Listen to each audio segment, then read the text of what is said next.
Truck On. Jason et Jean-Michel, deux passionnés de truck. Ils ont une opinion sur tout. Ils aiment faire connaître l'envers de l'industrie. L'un, c'est la mécanique. L'autre, c'est le service à la clientèle. Truck On. Truck On. Eh bien, on est de retour. Podcast numéro 35. Et Jean-Michel Pouliot, je te salue. Salut, mon ami Jason. Ça, c'est le genre de podcast que j'aime faire. On est dehors. On nous a libérés. On est à l'extérieur. On enregistre notre podcast sous le chapiteau à Expo Barbecue de Saint-Anselme. C'est la combienième édition, Jean-Michel? 32, 33. Sérieux? Ouais, quand même. Fait que c'est ça. Il y a des jeunes autour. Vous allez entendre du bruit, ça voyage, parce qu'aujourd'hui, c'est la journée des jeunes, je ne me trompe pas. Oui, c'est la journée des jeunes. Donc, comme je disais tantôt, les garderies sont ici, les CPE sont ici, puis il y a aussi le camp de jour de Saint-Anselme qui est présent aussi. Puis je vois aussi qu'il y a le camp de jour, une équipe là, de camp de jour d'Honfleur, fait que c'est le fun. Ça bouge. Il y a des enfants, c'est la journée des enfants aujourd'hui. Ça bouge, fait que on est en direct, on tape, on n'est pas en direct, c'est qu'on enregistre notre podcast directement d'Expo Barbecue au 7 ans. C'est situé où pour les gens? C'est direct à côté de l'Arena. Là. C'est sur les terrains de l'Arena. OK. C'est la route des Marianistes, c'est ça? Je crois que c'est ça. Marianistes, oui, je crois que exactement. oui. Mais c'est ça, c'est dur à manquer. Pour de vrai, là, c'est assez gros. C'est une exposition qu'il y a annuellement depuis Belle Lurette. Depuis plusieurs années, je ne suis pas capable de vous dire le nombre d'années, mais ça fait longtemps. Puis c'est ça. Beaucoup d'activités. Oui. On est commanditaire, nous, yes, ici. On est commanditaire majeur pour l'événement de samedi soir, qui est le Western Party, avec Phil Lauzon. Fait que c'est à ne pas manquer, mais je crois aussi que c'est sold out. Oui. C'est sold out, mais je crois qu'il reste des billets à vendre à la porte. C'est ce que Guillaume nous disait. Fait que celui qui écoute le podcast aujourd'hui, le vendredi, au moment qu'on l'enregistre, vous pouvez venir demain soir, samedi. Il reste quelques billets. Les retardataires peuvent se joindre à nous demain soir avec les billets à la vente directement à la porte. Hey Jean-Michel, on a notre premier invité, il est au bout de la ligne. On voulait l'avoir ici, mais son hélicoptère était en défaut. Elle n'a pas démarré. Fait qu'on on va le faire par téléphone d'abord. Il est sur le bord de sa piscine, à côté de son yak. Avec un pina colada. Exactement. C'est le chum Benoît Terrien de Truck Stop Québec qui est à l'ebout. Salut Ben. Comment ça va, les amis? En passant, bon festival d'été de Québec. Vous êtes là, live, présentement. J'entends tout le monde. C'est cool. Est-ce que vous allez au show ce soir? Ou... On vient de jaser avec les gars de Green Day. Ouais, c'est ça. Je te confirme qu'on n'ira peut-être pas au show, mais je te confirme qu'il fait chaud. Fait que... Mais... tu sais, faut jamais se sous-estimer. Peut-être que dans quelques années, Pro Diesel Bellechasse sera l'innovateur et il y aura peut-être un festival d'été Rive-Sud de Québec. Ben, écoute, pourquoi pas? Pourquoi on sait jamais. On n'arrête pas les projets, hein? Oui, c'est ça. Il faut avoir de l'ambition dans la vie, qui dit. Oui, exactement. Hey ben, votre été se passe comment, vous autres? Est-ce que vous prenez ça relax? Parce que là, moi, je vois plein de monde qui sont en vacances. Puis, t'essaies de rejoindre des gens. Ça dit toujours ces boîtes vocales. Bonjour, je suis présentement en vacances, de retour à l'automne, quasiment. Là, on dirait que le monde avait besoin de vacances cette année. Oui, mais pour vrai, on n'arrête pas bien. Moi, je prends 2 semaines là, après la construction. Mais sinon, on se promène pas mal dans les festivals, moi et Jason, puis on va être partout, on va être très visible. Ben, on va être actif, oui, comme Jean-Michel dit, on va être un peu présent partout quand le temps nous le permet. Moi, mes vacances, c'est la mi-août. Tu le sais, c'est toujours dans ce temps-là parce qu'il me reste une semaine quand je rentre, puis c'est des accélérations à Saint-Joseph. Fait que c'est pas mal cet open même depuis une quinzaine d'années là, que je fais ça. Fait que on essaye d'être là. Mais oui, Jean-Michel a décidé d'ouvrir les valves un peu pour être présent dans le local autour. Puis ça porte fruit. Puis en même temps, c'est de redonner aux communautés autour. Là, puis, exact, c'est en plein ça que je veux. Je veux qu'on redonne un peu à la communauté, qu'on s'implique un peu, qu'on soit là, qu'on donne notre aide, notre temps de ce qui reste. On n'a pas beaucoup de temps, mais ce qui nous reste, on en donne un petit peu, puis ça nous fait plaisir. Oui, puis de toute façon, c'est tout à votre honneur de le faire puisque vous êtes impliqué dans votre région. C'est ça. Puis ça prend des entreprises des fois pour faire lever des activités comme ça. Puis avec votre aide, ça permet aux gens de la région, puis même des régions extérieures, de dire on va y aller, on va aller voir ça, puis on va aller s'amuser là, quelques heures dans votre coin de pays. Exactement. C'est le but de l'exercice. Puis c'est quand il fait beau de même, tu vois les jeunes sourire. Tu sais, ça, je disais à Jean-Michel avant de commencer le podcast. Tu sais, je regardais ça, puis tu sais, je regarde les jeunes qui sont à côté de nous autres avec des boîtes à lunch, ça jase, ça mange des petits sandwichs, ça fait de même. Ça me rappelle à l'époque que nous, on allait au zoo à Québec. Dans le temps qu'il y avait un zoo à Québec, on allait là en autobus avec l'OTJ, puis on allait voir les animaux, puis on s'assisait en gang de même, puis on mangeait nos sandwichs. Ça me rappelle des beaux souvenirs, puis j'aime ça. Je vois qu'il y a une recrudescence de ça, des jeunes, des parents, puis un festival comme ici, à Saint-Anselme, puis Jean-Michel va le confirmer, c'est familial beaucoup. Oui. Puis c'est pour redonner, tu sais, c'est le fun, tu sais, Benoît, tu le sais, là, organiser un événement, puis dire ça coûte gratis rentrer sur le site. C'est ça. Pas tout le monde, mais ça ici, coûte gratis. Ça coûte gratis, c'est pour vrai. Non, c'est ça, tout est gratuit, puis il y a des jeux gonflables pour les enfants, il y a plein d'activités, il y a une mini-ferme, il y a des exposants agricoles, il y a un peu de tout, puis tout est gratuit. Fait que c'est vraiment une belle fin de semaine qui est vraiment accessible à tout le monde. Et c'est une mauvaise journée pour les aveugles aussi. Ouais. Parce qu'il y a du bon monde, c'est ça. Hein? Exactement. Puis il fait chaud, hein? Ouais. Mais pour moi qui connais pas votre événement, là, l'Expo Barbecue, est-ce que c'est là où je pourrais peut-être aller déguster les fameuses ribs à Raymond Bureau ou... Ben écoute... Il y a une entreprise que j'ai vu s'installer hier qui allait faire dégustation de diverses cuissons de viande et peut-être de ribs, là, j'en ai aucune idée. Mais oui, tu peux venir manger du poulet. Il y a du bon poulet barbecue aussi. Ouais, puis il y a des churros. Il y a le... Hey, puis Ben, faut que je te le dise. Ça va t'attirer en Spider en fin de semaine. Là. Il y a le bar laitier de Frisson avec la fameuse tulipe qui est ici. Je sens qu'il y a un silence. Hein? Les Sandman, c'est qui? Hein? OK. OK, c'est bon, ça. Dans une heure, je vais être là. Parfait, on t'attend.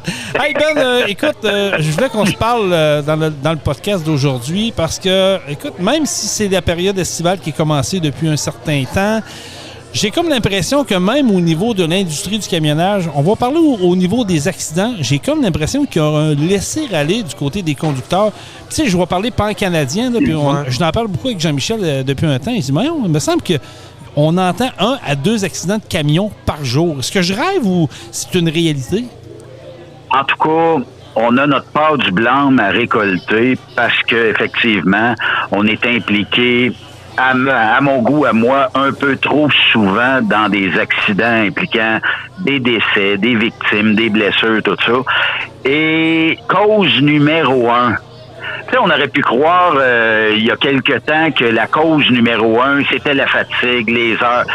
On a un log électronique dans la majorité des camions. Fait que c'est plus vrai de dire que, ben oui, on peut être fatigué quand même, là, mais c'est plus vrai de dire ça. L'accident que moi, qui est frais dans ma mémoire, c'est celle là, qui est arrivée aux frontières du Québec puis de l'Ontario sur la 20, là, où le camionneur, il y a aucune trace de freinage. 0 trace de freinage. Là, c'est sûr qu'on peut en discuter jusqu'à minuit à soir, mais s'il n'y a pas de trace de freinage, il n'y a pas beaucoup de choix. Problème mécanique ou le maudit cellulaire où tu regardes ailleurs, tu ramasses ton café entre les deux sièges de terre, je ne sais pas si tu fais le ménage, mais t'es pas les deux yeux fixes sur la direction en avant. Fait que, tu sais, puis je le sais, j'envoie, je reçois des messages, tout ça. Je le sais que les gars et les filles textent à côté, là, tu sais. Puis même si c'est tabou de le dire, faut quand même le dénoncer. Puis c'est pas aujourd'hui qu'on va régler ça. Puis, tu sais, je sais qu'il y a des gens qui vont dire « Ouais, mais t'as pas d'affaire à dire ça en ondes, tout ça. » Mais oui, mais on tue du monde puis on blesse d'autres personnes. À un moment donné, soit qu'on est professionnel ou soit qu'on est des gens qui aiment mieux les médias sociaux puis qui aiment mieux jaser avec toute cette gang-là que d'être les yeux rivés sur... la route en avant. Puis c'est plate à dire, mais on est rendu là. Mais Benoît, j'ai une question. Tu dis, puis je comprends ce que tu dis, mais en même temps, je me l'explique pas. Tu dis que c'est un sujet qui est tabou. En 2023, ça devrait même pas être tabou, ça devrait être décrié sur toutes les toits. Je veux dire, t'as un poids lourd, là, t'as 53 pieds de load en arrière, peu importe que ce soit un dry box, un flatbed, un fardinet, nomme-les tout. T'as pas d'excuse. Je veux dire, t'as une responsabilité civile et humaine. Criff, tu peux pas dire « Ah, ben je textais pas, puis le maudit cellulaire au volant », il me semble que on devrait en parler ouvertement, puis on devrait lever des flyers et des lumières là-dessus, là. La meilleure question, Jason, que tu poses aujourd'hui, c'est celle-là. Mais pourquoi c'est tabou? Parce qu'à chaque fois que on va poster un accident impliquant un camion qui n'a pas eu de freinage, OK? C'est sûr que la plupart des gens vont faire 1 + 1 = 2. Il y avait le cellulaire des mains, ils ne regardaient pas en avant. Puis l'autre option est peut-être problème mécanique. Ça pourrait arriver aussi, mais généralement, aujourd'hui, en 2023, on le sait tous, le cellulaire est une partie, est un membre de notre corps humain. Il est toujours au bout d'une main, il est toujours prêt, il y a toujours un son, il y a toujours quelque chose qui nous attire vers le téléphone. Et le problème, c'est qu'avec un camion, quand on poste ça, impliquant un camionneur, c'est-à-dire, quand on poste ça, il y a tout le temps un lot de gens qui dit « Vous savez pas ce qui est arrivé, accusez donc pas tout de suite. » Je le sais, il faut pas accuser tout de suite parce que on a quand même le droit d'avoir un bénéfice du doute. Mais tu sais, mettons que je prends le champ aujourd'hui, puis mettons que il y a pas de trace de freinage. Je peux peut-être expliquer aux policiers avec mon véhicule personnel que je me suis endormi au volant, sans lui dire peut-être que j'étais sur TikTok et je faisais une vidéo avec des filtres pour me montrer plus beau, là, tu sais. Aujourd'hui, on est rendu là. Puis le monde sont très, très, très pointilleux dans notre industrie lorsque l'on parle des effets pervers d'avoir un téléphone au volant. Puis je le sais, quand on a perdu, là, pour un bout, l'utilisation du CB il y a quelques années, ben tout le monde était monté aux barricades, tu sais. Puis bon, on a quand même gagné avec l'ARPQ le fait de garder, c'était un micro qu'on a dans les mains. On peut pas composer un numéro de téléphone. On prend, on pèse, puis on parle. Mais un téléphone, si jamais je veux t'appeler, je suis au volant aujourd'hui, je veux t'appeler Jason, qu'est-ce que ça fait? Ben, je suis obligé de regarder le téléphone ou de peser sur la fonction sur le volant. C'est une distraction. On est distrait pendant un certain temps. Et ça remonte à pas tellement longtemps. Il y a un camionneur qui, lui, c'est pas caché. Il l'a dit, je faisais un TikTok au volant, j'ai percuté des gens, puis j'ai fait des victimes. Fait que il s'en est pas caché. Fait que est-ce que la popularité de ton wall sur TikTok, sur Facebook, Instagram, Twitter, name it, même Twitch, est-ce que c'est plus important que la vie des usagers de la route en avant de toi? Moi, j'y crois pas. Lâche ton maudit cellulaire et regarde la route en avant. Puis, il y a combien d'accidents? Tu sais, mettons, là, tu roules en char, badagne dans le bumper en arrière de l'autre char. T'es pas obligé de dire aux policiers que tu avais ton cellulaire dans les mains puis que tu étais en pleine conversation vidéo avec quelqu'un, mais le policier va peut-être avoir des doutes, sauf que toi, tu peux dire, j'avais une distraction, je regardais à gauche puis j'ai pas vu qu'il était freiné. Combien d'accidents se produisent quotidiennement juste à cause des téléphones? Je serais curieux, là, tu sais, on pourra jamais le dénombrer ou avoir le nombre exact, mais je serais curieux de savoir pourquoi il y a tant d'incidents, d'accidents, puis que les gens le disent pas. C'est sûr que tu diras pas, j'étais avec mon cellulaire, c'est combien de points? C'est un paquet de points, puis une amende salée. Fait que les gens vont dire, ben non, je regardais à droite, là, j'ai vu un chevreuil dans le champ, badagne dans le véhicule d'en avant. Mais Ben, est-ce que les compagnies de transport n'ont pas une part de responsabilité là-dedans? Tu sais, je veux qu'on me comprenne bien, là, je dis pas que c'est la faute des compagnies de transport, mais est-ce que les compagnies de transport ne devraient pas carrément interdire le cellulaire? Dire, écoute, ton cellulaire, là, on va le mettre d'un socle, tu y touches plus. Tu sais, tu te souviens, à l'époque que je travaillais avec toi à Truck Stop Québec, on avait eu une compagnie là, qui avait inventé ça, créé ça comme un socle que tu n'avais plus accès à ton cellulaire, sauf pour répondre au téléphone de titre. Tu ne pouvais plus rien faire de ça. Est-ce qu'on va être obligé d'en arriver là? Tu sais, je veux dire, il n'y en a pas d'excuses. Pour moi, en 2023, aujourd'hui, il n'y en a pas d'excuses. Ouais. En fait, toutes les compagnies de transport ont ce règlement-là qui te font signer à l'embauche comme quoi tu n'utiliseras pas ton cellulaire au volant puis tout ça, OK? de l'appliquer, c'est difficile parce que t'es pas dans la cabine du camion avec le chauffeur. Et ce qu'il fait dans la cabine, ben, c'est son environnement un peu personnel. Fait que il y aurait l'option de brouiller les ondes d'un cellulaire. Le seul problème, c'est que c'est pas légal actuellement. Et de brouiller les ondes, advenant le cas que le véhicule se renverse parce que t'as dérapé sa glace l'hiver ou quelque chose, quelqu'un t'a coupé puis t'as pris le champ, ben les ondes sont condamnées. Comment tu fais pour rejoindre le 911? Fait que là, tu sais, ça devient une technologie un peu difficile. Puis ça, les gens le savent. Le socle que tu parles, puis, tu sais, il y a des gens qui l'avaient déjà bypassé, mettez un morceau de bois dedans. Fait que la même grosseur que ton téléphone, tu découpes un morceau de bois et tu le mets dedans. C'est une planche de patio, là. Ça l'a à peu près, là, tu sais, pas la planche où ce qu'on marche, mais sur les côtés, là, pour tu le découpes la même grosseur, tu la mets dedans, puis le dispositif détectait pas que c'était une planche, là, tu sais. C'est décourageant, ça, là, Ben. Je le sais que c'est décourageant, puis qu'est-ce qu'on peut y faire? Il faudrait sensibiliser tout le monde. Tu sais, aujourd'hui, on est en 2023, Jason. Moi, je me rappelle que, mettons, quand j'avais une vingtaine d'années, on a mis en place et mis en force la loi sur les facultés affaiblies, la boisson et tout ça. Aujourd'hui, en 2023, on en pogne encore des gens qui sont avec la bouteille, puis qui sont bien chauds, puis qui conduisent leur char, là, tu sais. Fait que, mais il y a eu une sensibilisation, c'est plus une vaste proportion de la population qui boit et qui conduisent leur char. Les gens aujourd'hui, qu'est-ce qu'on fait? On a trop bu, on donne les clés à quelqu'un d'autre ou on se fait ramener par un nez rouge de ce monde ou un .08 ou peu importe le service, même le taxi. Oui, mais tu as raison, on a viré ça de bord. Il y a eu des campagnes de sensibilisation, on vieillit aussi. Jean-Michel et moi, on en prend la boisson, mais on sait comment on a une tolérance. On connaît notre tolérance. Comme tu l'as dit, il y a des services, il y a des taxis, il y a des compagnies qui sont spécialisées là-dedans. Souvent, les festivals, maintenant, ont des équipes de raccompagnement. Fait que, tu peux pas dire je vais conduire en état d'ébriété. Mais le fléau du cellulaire est de plus en plus impliqué là-dedans. Puis, une autre affaire, je suis peut-être un peu du coq à l'âne, mais une autre affaire que je trouve ça plate, c'est que dans chaque événement majeur qu'il y a comme un accident de camion, là, on va prendre les dernières semaines, il y en a eu peut-être une vingtaine dans les 2 dernières semaines, puis j'exagère pas. Là. Je regarde, je parle au Canada, Québec inclus, là, on n'entend pas les suivis de ces accidents-là, on ne connaît pas vraiment la cause. Est-ce que vraiment c'est le cellulaire? Est-ce que vraiment c'est un bris mécanique? Est-ce que le conducteur s'est endormi? On les a pas, ces raisons-là. Ouais. On n'a pas rien de suivi d'enquête. C'est un peu ça que je déplore là-dedans, moi, Ben. Et en fait, souvent, les histoires sortent parce que c'est des coronaires, des fois, qui enquêtent sur des victimes et tout ça, ou sur un accident. Et les coronaires sortent le résultat de l'enquête, genre 8, 9, 10 mois après cet accident-là.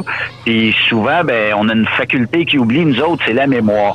Fait que on se rappelle plus trop, puis on se dit, c'est-tu encore important, c'est encore d'actualité de savoir que un tel a tué 2 personnes parce qu'il avait le nez dans le cellulaire.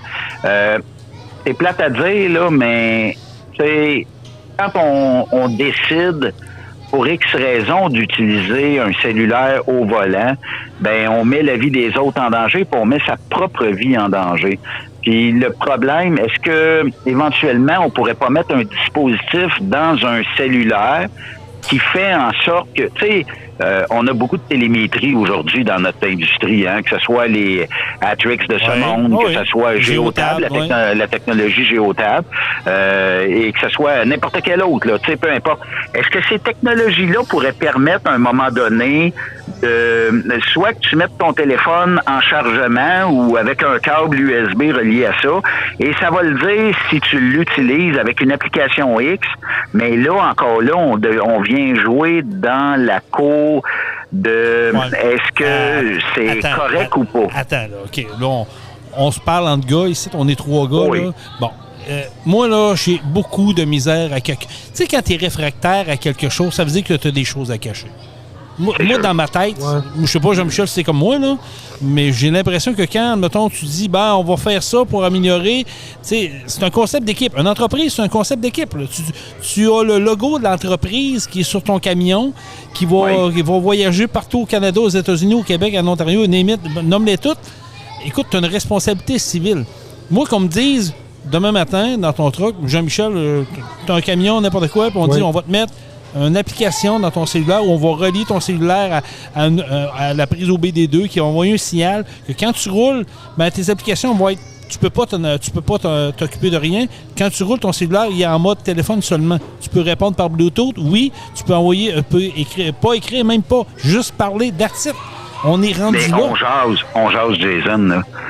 Mettons que tu me dis ça, là, puis que je vais dans n'importe quelle épicerie, puis on n'a pas besoin de les nommer, où on vend des téléphones à la carte. Oui. Où on a tout un vieux téléphone qui traîne chez nous. On va mettre le vieux téléphone là-dedans, puis on va utiliser l'autre. Tu sais, le geek en moi qui va chercher des bébites partout va te proposer ça. Mais oui, il va avoir façon de contourner ça, c'est certain.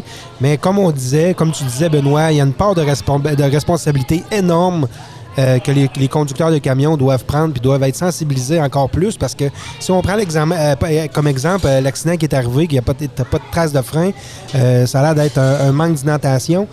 Pour arriver à un accident comme ça, là, les yeux ont quitté la route plus que 2-3 secondes. Sûr. Ben oui, puis c'est plus que 2-3 secondes. Le meilleur pour nous en parler, Jean-Michel, c'est toi, tu sais. Ouais. Advenant le cas qu'il y aurait eu une défectuosité ses freins, je suis pas tellement sûr, je connais pas assez ça, là, mais il y en aurait resté peut-être un ou deux pneus qui auraient été capables de freiner. On peut dire il en manque sa remorque, mais le camion aurait pu freiner, ou la remorque seule aurait pu freiner, tu sais. Oui, parce que de la façon que ça fonctionne, c'est que ça prend une pression d'air dans le système de frein du camion pour désengager les freins. Donc, s'il y a une fuite d'air sur le camion, les freins vont s'engager et non se désengager. Fait que c'est avoir un problème mécanique qui empêche un camion et la remorque de freiner. C'est pratiquement impossible. À moins qu'il y aurait une pomme en dessous de la pédale à break. Là. Tu comprends? Ouais. Juste pour un peu sensibiliser ceux qui seraient réfractaires à lâcher le cellulaire. Aux États-Unis, il y a une compagnie de transport qui avait un chauffeur qui, lui, a été accusé de distracted driving, donc conduite distraite, si on peut l'expliquer ainsi. Et la famille a collecté... et là, c'est en cours encore, mais a fait une demande de 80 millions en responsabilité. Et le chauffeur est criminellement, lui, accusé, puis il l'a avoué qu'il avait le cellulaire dans les mains. Puis là, 80 millions, ça veut dire qu'il y a une part de l'assurance du chauffeur personnel qui va devoir embarquer là-dedans et l'entreprise va devoir embarquer là-dedans. Fait qu'imagine que tu t'appelles Transport Jason Quirillon ou Transport Jean-Michel Pouliot et que tu te fais bombarder d'une poursuite. Après ça, essaye de t'assurer, puis essaye d'avoir... Puis ça, les chauffeurs qui travaillent pour des flottes sont pas conscients de ça. Vous mettez en péril l'entreprise. Exact. Puis, tu sais, juste pour 2 minutes de famous sur TikTok, Facebook ou Instagram. Exact. Fait que, à un moment donné, choisissez vos batteurs. Arrêtez de rester là. Sortez dehors, faites vos lives ou faites vos vidéos. Après ça, soyez, tu sais, soyez professionnels. Là. Mais ça va devenir une plaie. Puis, tu sais, je veux pas aller là. Puis, tu sais, je veux qu'on comprenne bien mes propos. Là. Je dirige pas ça vers une personne particulièrement ou un autre. Là. Mais on parle en général. Là. Est-ce que une compagnie de transport devrait dire, écoute, désolé mon nom, mais garde, toi, tu as pris le cellulaire au volant, tu as mis la vie des gens en danger, tu représentes ma compagnie, tu ne rentres pas dans mes... C'est dehors, puis même que il ne devrait plus avoir le droit de conduire. Je suis extrême dans ce que je vais dire, là, mais tu devrais... Les compagnies le font, Jason. Certaines compagnies qui se respectent le font. Il faut. Et aussitôt... Je vais te donner un exemple, OK? Une compagnie qui fait du team. Mettons qu'on fait du team, toi puis moi. Oui. Moi, je suis couché dans le lit, puis à un moment donné, dans mon sommeil, j'entends tout le temps la bande vibrante. Là, tu sais, t'entends oui. là, tu sais, le rideau, je regarde, t'as le nez dans le cellulaire en train de faire une vidéo ou en train de regarder quelque chose. J'appelle le boss, et juste sous la forme de dénonciation comme ça, c'est out. Reviens-toi-en en autobus, en avion, arrange ça comme tu veux, tu l'as signé le document, t'es out. Parce que les compagnies qui se respectent veulent pas des poursuites de plusieurs millions sur le dos. Ils veulent être capables de continuer d'opérer.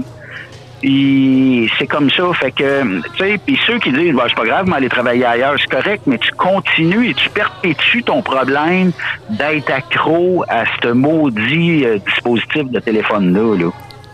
C'est ça le problème. Je ne sais pas comment est-ce qu'on peut en sortir de ça. Ben, ça devient une responsabilité humaine. Et la base, c'est ça, ça devient une responsabilité. Puis encore là, je ne dirige pas ça vers personne, mais il y a des soi-disant représentants de... je dirais pas de compagnie de transport, mais représentants sur des médias sociaux qui disent des porte-paroles pour l'industrie du camionnage. Chris... eux autres même, ils faisaient des vidéos live, puis on voyait le truck tasser à droite et à gauche. Voyons, je veux dire, c'est quoi? Tu donnes quoi comme exemple? Ce gars-là devrait être flyé automatiquement. La compagnie de transport devrait prendre la vidéo, fais venir au bureau, puis c'est terminé. Tu as ton 4% bivotant. On veut plus te voir dans l'industrie. Ben, ceux qui ont, mettons, je vais parler pour Isaac, parce que c'est une technologie que j'ai connue. Isaac, quand tu te promènes trop de gauche à droite, ça l'envoie comme un genre de vidéo à l'entreprise ou au comité qui s'occupe de la sécurité à l'interne de l'entreprise, avec la vidéo, mettons, 30 secondes avant l'événement puis 30 secondes après. Ça permet de juger comment ça se fait. Es-tu chaud au volant? T'appelles ton chauffeur, tu dis, t'es chaud au volant? Non, bah, c'est juste parce que le temps de mettre ma canette là puis tout ça. Ça, c'est tout le temps une bonne défaite. Oui. Mais après ça, quand ça fait 10 fois que t'appelles, là, tu dis, on a un problème, là. Exact. Puis je vais t'arrêter une semaine, va te reposer. Si tu reviens, tu vas de gauche à droite encore, ben on te met dehors, là, tu sais, parce que effectivement, on pourra jamais prouver que tu avais le cellulaire dans les mains, mais tu sais, cette technologie-là, et je pense que les autres technologies le font aussi, la fameuse caméra qui filme en avant du camion, la fameuse dashcam reliée à la télémétrie, là, ben elle, là, c'est de valeur parce qu'on peut pas coller sur la fenêtre pour pas que ça fasse des trop de en fait comme des reflets ou tu sais quand la vitre est sale tout ça. Fait qu'il y a toujours décalé de la fenêtre en avant pour permettre aussi le chauffage puis l'air climatisé. Quand vous utilisez votre cellulaire là, il y a toujours un reflet dans le windshield. Toujours. Oui. À moins que vous mettez ça au bout de vos bras, en haut de votre tête, puis éventuellement vous allez créer une clarté. Fait que je sais que, tu sais, il y a bien des gens qui ont dit, moi, je peux pas travailler pour des compagnies de même, c'est ma liberté individuelle, tout ça. Quand tu disais tantôt, j'ai rien à cacher, je m'en fous, ben, quand on dit, ben, eux autres, ils ont mis des caméras, ils me regardent, tout ça, j'aime autant travailler pour un employeur de même qui vise la sécurité puis qui vise le succès de son entreprise que d'aller travailler quelque part puis que on sait pertinemment que le 3/4 des chauffeurs sont à journée longue sur les réseaux sociaux. Ouais. Ça fait des vidéos, ça fait des photos. T'sais. OK, Ben, j'en ai une solution. Moi. Ouais. Puis, je vais avoir votre commentaire des deux. Là. Okay. Je lance ça de même. Puis, elle a déjà été apportée. Puis, Ben, mais que je la dise, tu vas savoir où est-ce que je m'en vais. Puis, je sais qu'il y a du monde qui était beaucoup réfractaire à ça. Pourquoi on a une dashcam qui filme en avant? Pourquoi pas mettre une dashcam qui filme dans la cabine? Ouais. Fait que tu vas l'avoir tout de suite ton chauffeur s'il est sur le cellulaire ou non. Ouais, le problème, Jason, c'est que, bon, on a tous une vie personnelle, puis mettons que, bon, t'es célibataire, tu t'en vas, puis t'arrêtes d'un truck stop quelque part, puis t'as trouvé la serveuse du truck stop à ton goût. Puis t'as trouvé à son goût aussi. Ah ouais, OK, oui, mais là, je t'arrête là. Ce qui se passe dans la couchette devrait rester dans la couchette. Oui, mais je suis d'accord. Je t'arrête mais là-dessus. Mais ça, si tu mets ta casquette sur la caméra, c'est réglé. non, mais tu comprends que tu pourrais encore là mettre ta caméra au sein de la technologie. Si tu es en off-duty, ta caméra s'éteint. Elle ne filmera pas. Tu comprends? Il y a possibilité de le faire. Là. Quand tu veux... Pour les entreprises qui l'ont fait, la fameuse roulette de tape noire a viré en maudit. Là, c'est ça. Tout le monde mettait un bout de tape noire dessus. Il ne faut pas oublier aussi que la main-d'œuvre est rare, les chauffeurs, ils n'en mouillent plus. Je comprends. Fait qu'on va-tu, exact. Fait que, en tant qu'entreprise, exemple de transport, que j'ai de la misère à me trouver de la main-d'œuvre, des bons chauffeurs, est-ce qu'en plus, je vais me mettre des bâtons dans les roues en mettant des caméras qui filment dans la cabine? Si t'as rien à te reprocher. Ben, je comprends, mais même si quelqu'un n'a rien à se reprocher, ça veut pas dire qu'il va aimer ça, là. Ben, d'un autre côté, là, parce que mettons qu'on fait un petit peu de brainstorm ensemble, là. Ouais. La technologie, au lieu qu'elle filme tout l'intérieur du cab, elle pourrait pas juste être en haut de la tête du chauffeur et filmer. Ouais. Ben, c'est ce que je pense, moi aussi. Tu mets ta caméra... le poste de pilotage, puis c'est tout. Là. Si tu passes sur le siège du passager, on n'a réellement rien à cirer, là. Voilà. Exact. Tu peux mettre ta caméra vis-à-vis en angle pour qu'elle filme, comme tu dis, le conducteur d'attitude. Fait que si on voit qu'il quitte les yeux quittent la route souvent. Tu vas le savoir. Il regarde entre ses cuisses, là, on sait très bien que le cellulaire est là. Est-ce que, d'un autre côté, on pourrait pas mettre une caméra... Sans être obligé de tout filmer, là, avoir vraiment une prise vidéo, est-ce qu'on pourrait pas mettre une caméra qui détecte qu'il y a un écran de cellulaire qui est ouvert? Ouais. Et que par la clarté de celui-ci, ben, elle envoie un message, il y a un cellulaire ouvert. Moi, je pense que... Ça pourrait être ça. Oui, je pense qu'il y a quelqu'un, quelque part, qui a la clé pour améliorer. Tu sais, on envoie des technologies. Ça pousse, puis il y a du monde intelligent, puis encore là, je le répète, c'est pas tous les conducteurs et conductrices. La majorité des gens sont intelligents, puis ils vont faire attention. On parle encore d'une minorité, mais là, c'est parce que dans les derniers mois, je trouve que le taux d'accidents impliquant des poids lourds a explosé. Il y a de quoi qui ne me rentre pas dans la tête. Puis c'est bizarre parce que dans les médias traditionnels, on n'en parle pas. Tu sais, Truck Stop Québec est le plus gros média dans l'industrie du camionnage. Nous, on fait un petit podcast qui parle du camionnage, des festivals ici et là. Mais je trouve ça important qu'on lève le fly à un moment donné. On lève la main et dit là, les boys, les girls, il va falloir qu'on ait une prise de conscience. Exact. Puis, y en a ceux qui voudront tirer sur nous autres suite à ce podcast-là, qui disent vous n'avez pas d'affaire à parler de ça, prouvez-moi que vous êtes professionnel et prouvez-moi ou prouvez-nous que vous allez être professionnel en ayant un cellulaire dans les mains puis que vous êtes safe et que tout va bien. Écoute, je pourrais comprendre que dans le cours du Truck Stop, là, tu fais juste envoyer ton email. Il n'y a pas tant de risques que ça. Il y en a un pareil. Mais, tu sais, ou que tu prennes 2 secondes pour, je sais pas, au moins, mettre ton téléphone sur le dash, filmer une tornade qui s'en vient, ça pourrait être quelque chose. Mais, tu sais, mettons qu'on parle comme le gars qui a tué 5 personnes parce que il était sur TikTok puis que pour lui c'était important de regarder les petites filles de je dirais de 16-17 ans se trémousser. Tu sais, il a jamais freiné à temps, lui, puis il a frappé une voiture. Puis la voiture, un peu comme on a vu là, ça l'a projeté d'un autre camion commercial qui, lui, a heurté 2 autres véhicules. Tu sais, ça l'a fait un effet domino. Puis, quand après ça, il s'est levé les yeux, il était trop tard. Là, il était rentré dans tout le monde. Puis, il a rentré à 108 km/h dans tout ce beau monde-là. C'est incroyable. Pour de vrai, là, c'est un accident, mais ça, là, ça n'a pas de raison d'être. C'est pas supposé arriver. Puis si on parle du cellulaire, là, on va le lâcher 2 minutes. Là. Il y a une autre affaire, Ben, qu'il faut se dire. Là. Oui. La formation des nouveaux conducteurs. On va parler des nouveaux arrivants dans le pays, là, souvent. Là. Oui. On mettra pas d'ethnie rattachée à ça, mais tu sais ce que je veux. Vous comprenez ce que je veux dire. Là. Ça aussi, ça devient un peu un fléau parce qu'on le voit passer sur les réseaux sociaux. La fameuse 401. Parle-nous de la fameuse 401, Benoît. Est-il aussi dangereux qu'on peut l'imaginer ou c'est parce que les gens qui conduisent sur la 401 sont un peu, je sais pas, au-dessus de le moyen, puis il arrivera qu'est-ce qui arrivera? Je le comprends pas, ce phénomène-là, encore. En fait, nous autres, puis avec, on en avait tellement parlé dans le temps avec Charles Engelhardt de la RTQ, d'avoir une formation minimum reconnue. Et non pas, je te donne une coupe de 100$, puis tu me donnes ma classe 1 ou ma classe 3, puis je suis au volant d'un camion, puis je m'en vais rouler. Là. Fait que, tu sais, moi, ce que je pense et ce que je prône, c'est qu'on devrait avoir un minimum. Nos CFTR, CFTC, là, sont des écoles reconnues. Le DEP est reconnu. Ça a fait ses preuves dans le passé.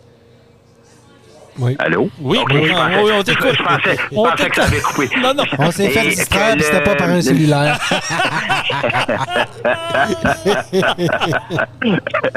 Envoyez-moi la photo. On s'occupe de ça. Mais, tu sais, ça, c'est des formations reconnues. C'est des formations qui pourraient être adaptées et qui pourraient être vraiment là, soumises à l'ensemble des autres provinces ou territoires du Canada. Notre grave problème, là, c'est qu'on donne des clés à des gens qui n'ont pas la formation requise. Les compagnies qui font ça sont sous l'appât du gain. Eux autres, ils veulent vraiment que le truck V, peu importe là, la sécurité ou non. Puis suite à ça, faut vivre avec ça. Puis nous autres, ici au Québec, comme on a des entreprises qui sont soucieuses de la sécurité, nos primes d'assurance augmentent parce que c'est un pool, les assurances. Puis quand il y a plein d'accidents en Ontario, faut vivre avec ça. Puis il faut que nos assurances ou nos primes d'assurance augmentent. Puis c'est plate. La 401, est-ce qu'elle est sécuritaire? Je dirais qu'en grande majorité, oui, mais qu'il y a aussi énormément... Écoute, si tout le monde envoyait là, les petits bouts de vidéos de dashcam auxquels on voit des situations périlleuses, là, je pense qu'on pourrait faire quasiment du 24 heures de petits bouts de 40-50 secondes. Il y en a où, tu sais, à un moment donné, on quitte la ligne parce que, c'est important de regarder nos vidéos, nos courriels et tout ça. Puis l'hiver, tabarnouche, là, combien de camions? Moi, si je voudrais devenir riche, je pense que je m'achèterais une compagnie de remorquage et je ferais juste de la 401, malgré qu'il doit y avoir des territoires là, qui sont privilégiés. Mais je ferais que de la 401 en période hivernale à coût de c'est plus que 1000$ probablement, sortir un truck. Quelques milliers, Puis j'irais chercher ces camions-là, puis ça serait la meilleure façon de faire des sous. Puis je le sais, c'est plate. Puis les gens, là, tu sais, qu'on appelle toutes sortes de noms, là, peut-être un message là qu'on pourrait lancer aux gens. Allez leur parler, parce que souvent, ces gens-là sont bien plus des victimes qui sont coupables de leurs faits et gestes. Dans le sens où si vous parlez à un Indien, un Pakistanais, un Polonais, puis d'autres ethnies, parlez-leur. C'est pas des gens qui vont vous arracher à la face puis tout ça.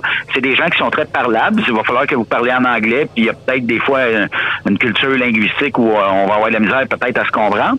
Parlez-leur, puis vous allez voir que ces gens-là sont bien plus des victimes du système que des gens qui participent au système. Il y en a qui participent au système, mais le problème est là. C'est le même problème pour les chauffeurs Inc. Le fameux chauffeur Inc. où vous demandez à un membre de la famille ou à un ami qui vient de l'Inde, du Pakistan ou ailleurs, il faut pas juste cibler ces ethnies-là, il faut cibler tout le monde, mais qui utilisent le stratagème de chauffeur Inc. On les fait venir, on leur dit qu'ils vont avoir un job, puis eux autres, ils connaissent pas vraiment le Canada. Ils arrivent ici, on donne les clés du truck, un petit cours vite, comment s'organiser avec le camion, puis va-t'en. Il y a un GPS, suis le GPS, puis c'est pour ça qu'on a plein d'histoires, des fois, où le GPS, tu te retrouves dans le milieu d'une trail de 4 roues, puis tout ça. Là. On a juste à se rappeler la fameuse tragédie avec les joueurs de hockey de Humboldt.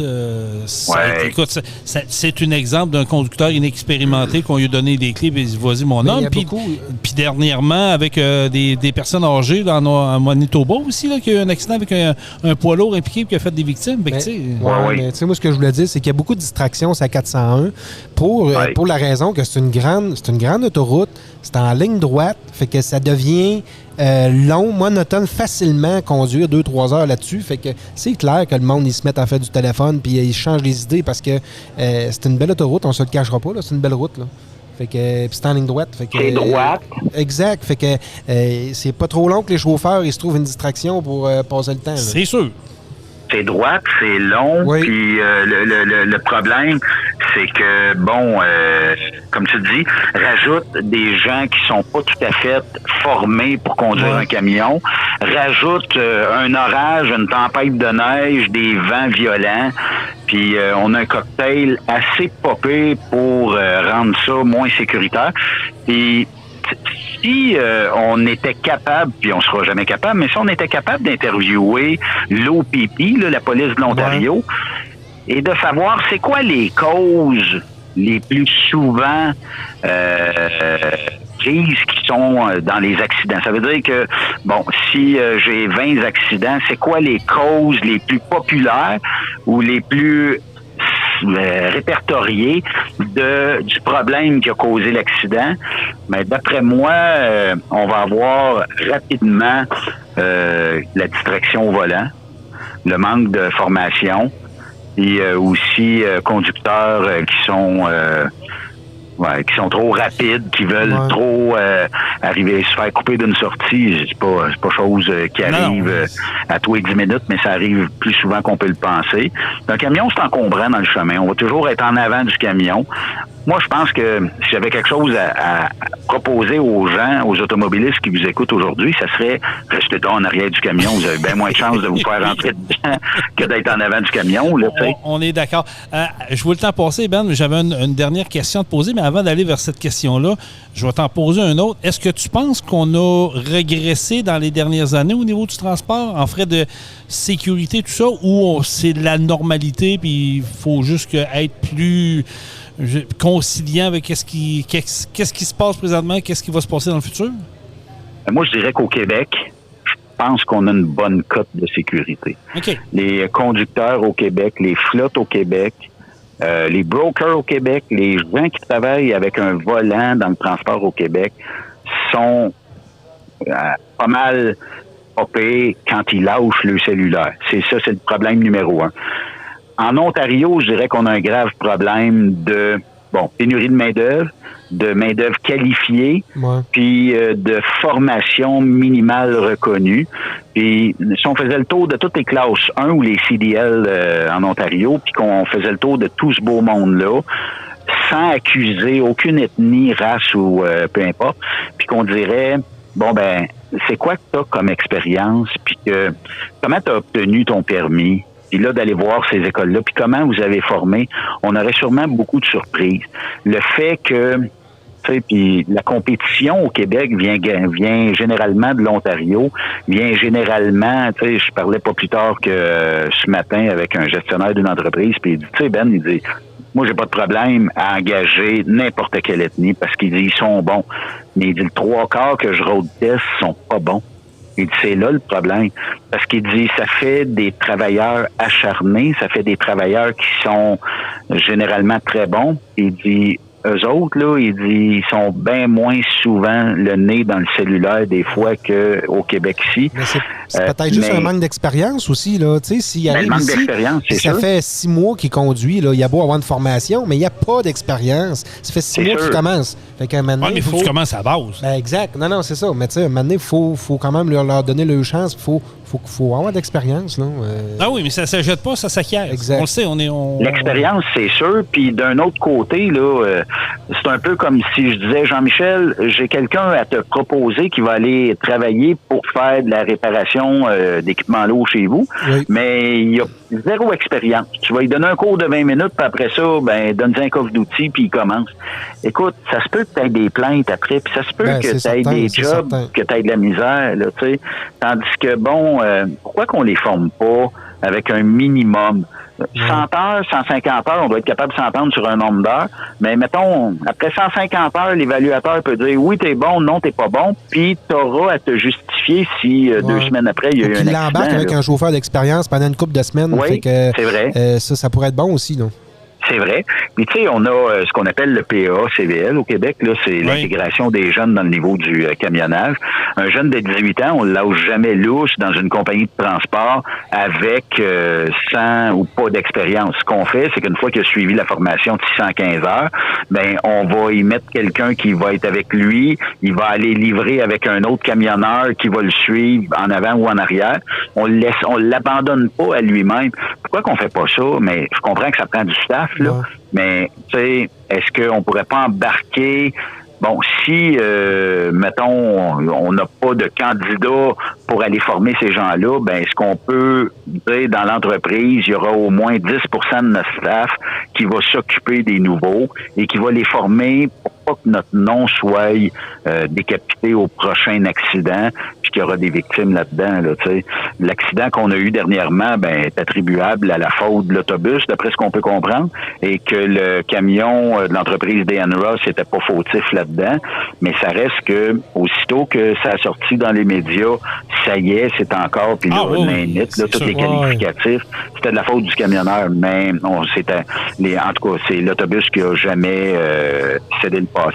Qui a jamais fait, au moins la nouvelle est sortie, au moins l'information est sortie. Ça, c'est déjà bon. Ça n'enlève pas tout, mais au moins ça prouve que le conducteur, il était, comme tu as dit, il était pas fautif. Hey Ben, il reste, écoute, je t'écouterais parler, puis on pourrait faire 3 heures de podcast. C'est toujours le fun de te parler. Il nous reste quelques minutes. En 2 minutes et demie, là, logbook électronique, de ton côté, qu'est-ce que tu entends? Est-ce que tu sens ou tu vois que les gens sont habitués puis ça va bien, ou il y a encore de la réticence vers les nouvelles technologies, vers la nouvelle réglementation au Québec? Ben, en fait, c'est la compréhension du logbook. Moi, j'ai des questions encore sur le fait que, je vais faire 162 kilomètres. Est-ce que je dois avoir un log? J'avais pas de log, tout ça. Ben, la loi est claire, 160 kilomètres, vous devez avoir un logbook. Puis, faut loguer. Là, actuellement, le grave problème sur les logbooks, c'est que, admettons, là, je vais vous faire une histoire assez simple. Admettons que moi, je suis manœuvre, dans le Grand Nord, et que mon boss me dit, Ben, tu vas ramasser ce camion-là, parce que c'est une classe 1, et tu vas amener cette grue-là, mettons, à la mine où tu t'en vas travailler, tiens. Fait que je monte le camion, je monte la mine, je dois me loguer, parce que je vais faire peut-être 500-600 kilomètres pour me rendre là. Et là, toute la semaine, je vais devoir loguer que je suis en travail, et je vais devoir suivre mes heures dans un logbook, parce que je suis sous juridiction d'un transporteur, mettons. Parce qu'on m'a demandé de faire un load de point A à point B. Et là, mettons qu'on fait comme tout le monde font, je fais le load, j'arrête le log, puis au diable le reste. Quand je reviendrai dans 2 semaines, il va peut-être me faire descendre d'autres choses, mais sinon, il me fera rien descendre. Mais c'est que actuellement, ça pourrait ouvrir la porte au contrôleur routier de dire « Oh, tu bosses tes heures parce que t'as pas fait le séjour. » Et là, ça devient un peu difficile à comptabiliser. Parce que moi, j'ai juste fait un voyage. Dans le fond, si j'ai fait 90 heures après, il n'y a rien qui m'en empêcherait, sauf que je suis sous juridiction d'un logbook. Là, imaginez le micmac. Il y a des gens qui tentent de faire renverser ce bout de réglementation-là à la SAAC. Et pour avoir parlé à des gens qui disent avoir des contacts chez Contrôle routier, les contrôleurs disent, écoute, si tu veux qu'on peut faire appliquer ça là, à 100%, mais le but étant pas de faire ça, mais on a des boss plus hauts, puis éventuellement, ils vont vouloir qu'on l'applique. Ben oui. Fait que là, ça, c'est le bout. Mais pour l'ensemble de l'industrie, je pense qu'on est habitué. Puis, il faudra faire des tests dans quelques années. Si ça aurait été aussi bon que ça l'était le logbook versus avant, si à midi, je voulais aller me coucher, je me couche, je dors 2 heures, puis je reprendrai ça à soir, versus aujourd'hui, j'ai une fenêtre de 16 heures au Canada ou 14 heures aux États-Unis pour faire 11 heures aux États-Unis ou 13 heures de conduite au Canada. Fait que ça, est-ce que ça me pousse dans les fesses tout le temps pour arriver à faire mes heures de conduite? Je pense que oui. Et je pense que ça, c'est plus difficile sur la fatigue des chauffeurs que ce qu'on avait avant. Mais ça, c'est mon opinion personnelle. Okay. Mais faudrait peut-être tester ça un jour, voir si on pourrait pas l'assouplir, parce que c'est pas mauvais, là, le log électronique. Mais il y aurait peut-être des assouplissements qu'on pourrait faire éventuellement. Ça va être un dossier à suivre. En terminant, Ben, tu as une belle nouvelle à nous annoncer? Oui, effectivement. Le 14 août prochain, à notre retour en ondes à Truck Stop Québec. 14 août ou 14 septembre? 14 août. 14 août. Et vous allez pouvoir entendre la magnifique et sexy voix de M. Pouliot. Merci. Et la voix rauque de M. Quirillon sur nos ondes avec le podcast Truck On. Fait que Jean-Michel puis Jason vont pouvoir vous parler. Yes. Et ça, il reste l'horaire à déterminer. Puis après ça, on va mettre ça en ondes et vous allez pouvoir réécouter les podcasts de Jason puis Jean-Michel avec des sujets aussi divers sur l'industrie et sur d'autres sujets qui touchent un peu monsieur et madame tout le monde. Exactement, on va s'amuser. Merci beaucoup, Benoît. C'est toujours plaisant de parler puis enrichissant. Puis on va te souhaiter une belle été. Nous autres, on va se recroiser à Saint-Joseph au mois de septembre. Oui. Et puis, j'ai tellement hâte à Saint-Joseph. J'ai parlé à Benoît Gagné, pas plus tard qu'hier. Il me disait, tabarnouche, j'ai hâte, puis là, on parlait d'assurance, tout ça. Tu sais que c'est un dossier épineux, les assurances. Épineux. Mais là, cette année, moi, j'avais suggéré un assureur qui était différent de ce qu'on avait avant. Je pense qu'il est rendu là. Bref, ça, il vous le dira. Puis là, je pense qu'à Saint-Joseph, je pense que les clôtures vont peut-être rebaisser un petit peu un jour. Il y aura peut-être moins de contraintes. C'est bien tant mieux de même. Moi, je suis fervent de ces courses-là, comme chez vous, comme au Nord, comme d'avoir chez vous, ça vous autres, dans le milieu d'une côte. Oui. Mais oui, nous autres, cette année, ça a coûté à total, c'est que mettre des clôtures partout. Mais là, tu sais, j'espère qu'on est safe pour au moins 10 ans encore. J'aimerais pas ça un jour d'entendre un festival, peu importe lequel, qui dirait, cette valeur, je suis obligé de tirer à la plug à cause que les contraintes d'assurance sont trop pesantes pour l'événement. Puis, un événement comme Saint-Joseph, là, les gens vont dire « on n'a pas besoin de ça, c'est de la boucane noire ». Imaginez les retombées économiques qu'on redonne à toutes les œuvres caritatives dans la région de la Beauce. Partout, l'argent. C'est tout est niaiseux, là. Ben oui, mais ça a l'air niaiseux, Jason, mais si je pars, puis je sais pas, moi, j'ai 200$ dans mes poches, j'arrive à Saint-Joseph, je vais acheter une caisse de bière au dépanneur. Je vais acheter de la bière dans la côte. Je vais aller encourager un food truck dans la côte. Je vais acheter un chapeau de cow-boy dans les exposants. Combien d'argent neuf qu'on emmène dans une région? Exact. Puis la journée que les gens vont vouloir tuer ce sport-là, il faudra qu'ils trouvent d'autres énergies pour donner à des œuvres caritatives puis à des organismes locaux qui en ont grandement besoin de ça. Absolument, absolument. Puis, comme tu dis, on parle de Saint-Joseph, mais pas juste Saint-Joseph. Les 7 événements au Québec ont besoin d'être là pour justement redonner aux industries, redonner à la communauté, emmener de la nouvelle argent, puis faire vivre des... Tu sais, donner de l'argent à des œuvres caritatives qui en ont besoin. Fait que c'est toujours un beau festival. Fait qu'on se revoit là, Ben. Bon été, merci de ton temps. Puis écoute, salutations à toute ta gang. Salut Benoît, merci beaucoup. En terminant, Jean-Michel, si tu me permets, j'aimerais ça êtes-vous prêt à la sauce Jason? Je sais pas si le monde sont prêts autour de moi, mais je peux y aller avec êtes-vous prêts? Oui. Là, on se fait regarder bizarre. Là. C'est bizarre. J'ai tellement hâte à Saint-Joseph, ça va venir assez vite. On parle d'un peu moins de 2 mois, là, fait que ça va être cool. Exactement. Il en reste, écoute, il y a Saint-Théophile dans la semaine prochaine, donc Dragfest de Saint-Théophile. Après ça, il va y avoir 2,55 du Challenge Baie du Fer, et après ça, Notre-Dame-du-Nord, on s'en va sur Joseph pour terminer la saison. Fait que ça va aller vite, mon Ben. Yes! Merci! Salut, Benoît. Bye-bye. Bye-bye. Benoît Thérien de Truck Stop Québec, la radio des camionneurs que vous allez pouvoir entendre en direct à partir du 14 août, dès 16h. C'est la référence des camionneurs. Écoute, il connaît ses dossiers. Exact. Il a été camionneur, il sait de quoi il parle, il est connecté avec toutes les industries. Tu sais, pas parce que j'ai travaillé là, mais pour vrai, avoir la chance de côtoyer des industries de renom, c'est pas n'importe qui peut se permettre ça, puis quand il va dire de quoi, il sait de quoi il parle. C'est toujours le fun. Fait que oui, Saint-Théophile de Beauce, Dragfest, ça va être malade. C'est le 14, 15, 16 juillet prochain du côté de Saint-Théophile. Allez voir ça. C'est la 4e course de la saison de la FECCLQ. On va avoir déjà traversé de la mi-saison. Fait que ça va aller vite. Ça va vite. Oui, ça va vite. On vous invite à aller là. On voulait avoir des gens. Finalement, on avait une indisponibilité, mais quand même, j'avais dit que je parlerais d'eux autres. Donc, course de pick-up, course de camion, il y a un carré de show de boucan également, il y a de la musique, truck, des trucks de bouffe, camping sur place, bref, du côté de Saint-Théophile, ça se passe au mois de juillet prochain. On vous attend en grand nombre. Jean-Michel Pouliot, merci beaucoup. Merci Jason. On se reparle possiblement la semaine prochaine dans un autre podcast. Nous autres, on prend pas trop de vacances. D'après moi, peut-être plus tranquille au mois d'août, mais on va continuer d'en faire tant qu'on est capable. Oui. On vous souhaite une bonne fin de journée. Soyez prudents sur les routes. Si on a permis à des gens de réaliser que le cellulaire au volant est dangereux, tant mieux, notre mission est accomplie. Et on termine ça comment, Jean-Michel? Truck on! Truck On. Vous avez aimé le podcast? Partagez-le et abonnez-vous à notre page Facebook. Truck On. On vous en prépare un autre. Truck On, la gang!